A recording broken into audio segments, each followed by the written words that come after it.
अगर हम as per competitive exams के हवाले बात करेंगे, कॉम्पिटिटिव एग्जाम में अक्सर इस टॉपिक के बहुत सारे क्वेश्चन हैं। अस्सलाम वालेकुम एवरीवन, माय सेल्फ एजाज मजीद। आज हमारा जो टॉपिक है दैट इज सेट्स। अगर हम एज पर कॉम्पिटिटिव एग्जाम्स के हवाले बात करेंगे, कॉम्पिटिटिव एग्जाम में अक्सर इस टॉपिक के बहुत सारे क्वेश्चन आते हैं। तो अब इन क्वेश्चन को हम यहाँ पे देखेंगे कैसे कर लेंगे। फर्स्ट ऑफ ऑल हम यहाँ पे इस टॉपिक को जानेंगे अच्छे से, आफ्टर दैट फिर इसके हवाले हम यहाँ पे क्वेश्चन कर लेंगे। ये इस टॉपिक का पहला पार्ट रहेगा और ये इस सीरीज का 8th वीडियो रहेगा। तो सबसे पहले जानेंगे कि सेट क्या होता है। Set is a well defined collection of distinct objects. इसमें हमारे पास एक कलेक्शन होती है और वो कलेक्शन वेल डिफाइन होनी चाहिए। अगर वो कलेक्शन वेल डिफाइन हुई तो उस चीज को हम यहाँ पे सेट बोलेंगे। अब यहाँ पे सवाल ये उठता है क्या सर हर एक कलेक्शन वेल डिफाइन होती है? तो वो हम यहाँ पे देखेंगे।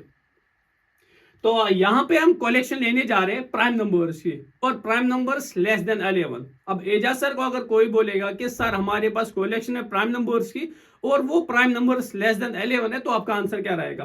तो मैं यहां पे बोलूंगा कि simply A is equal to curly brackets 2 3 5 7। Set हम हमेशा आप कैपिटल लेटर से डिनोट करते हैं और उसके बाद कर्ली ब्रैकेट्स के अंदर हम एलिमेंट्स डालते हैं और इन एलिमेंट्स को हम सेपरेट कामा से करते हैं। तो अगर हम कलेक्शन ऑफ प्राइम नंबर्स की बात कर रहे थे यहाँ पे लेस देन 11, तो मेरा आंसर आएगा 2 3 5 7। अब एजाज सर को छोड़ के मार्केट में जाएंगे, रैंडमली किसी भी स्टूडेंट को बोलेंगे बच्चा हमारे पास एक कलेक्शन है और वो कलेक्शन प्राइम नंबर्स की है और वो लेस देन 11 है, तो उसका आंसर क्या रहेगा? वो बोलेगा कि simply sir B is equal to then 2 7 5 3। तो अगर उसकी भी बात करेंगे, उसने भी यहाँ पे जो एलिमेंट्स बोले 2 7 5 3, ये भी प्राइम नंबर्स ही है, बट यहाँ और यहाँ पे इन दो सेट्स में फर्क है, ऑर्डर यहाँ पे डिफरेंट है। बट इंपॉर्टेंट पॉइंट ये याद रखना कि ऑर्डर हमारे लिए मैटर नहीं करता है। पर्सन टू पर्सन, अगर person to person answer same आया, कर्ली ब्रैकेट्स के अंदर सेम एलिमेंट्स होंगे, that is called an well defined. अब यहाँ पे भी है 2 3 5 7, यहाँ पे भी है 2 3 5 7, बट ऑर्डर यहाँ पे मैटर नहीं करता है। तो पर्सन टू पर्सन अगर आंसर सेम आए, that is called an well defined. अब दूसरी एक ऐसी कलेक्शन लेंगे जो वेल डिफाइन नहीं होगी। अगर वो वेल डिफाइन नहीं होगी, दैट मींस उस चीज को हम यहाँ पे सेट भी नहीं बोल सकते। अगर मुझे बोलेंगे एजाज सर अगर हम क्लास 11th की बात करेंगे, टॉप 5 स्टूडेंट्स, मेरे हिसाब से टॉप 5 स्टूडेंट्स कौन से होंगे? मैं सिंपली बोलूंगा कि A is equal to curly brackets A B C D and E. ये मेरे हिसाब से क्लास 11th के टॉप 5 स्टूडेंट्स है।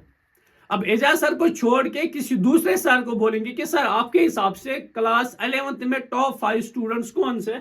वो बोलेगा simply capital B is equal to C D E F जी।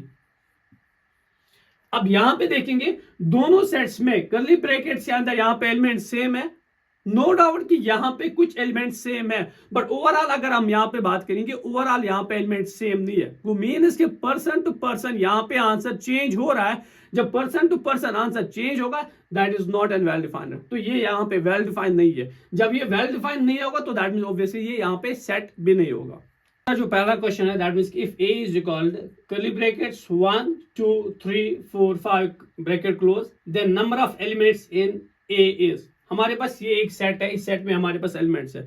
तो अब यहाँ पे अगर हमें देखना होगा कि इसमें कितने सारे एलिमेंट्स हैं, सिंपली क्या करना है, एलिमेंट्स को काउंट आउट करना है। That is 1 2 3 4 5। तो यहाँ पे हम सिंपली ऑप्शन डी को यहाँ पे टिक देंगे। That's your answer. Thank you.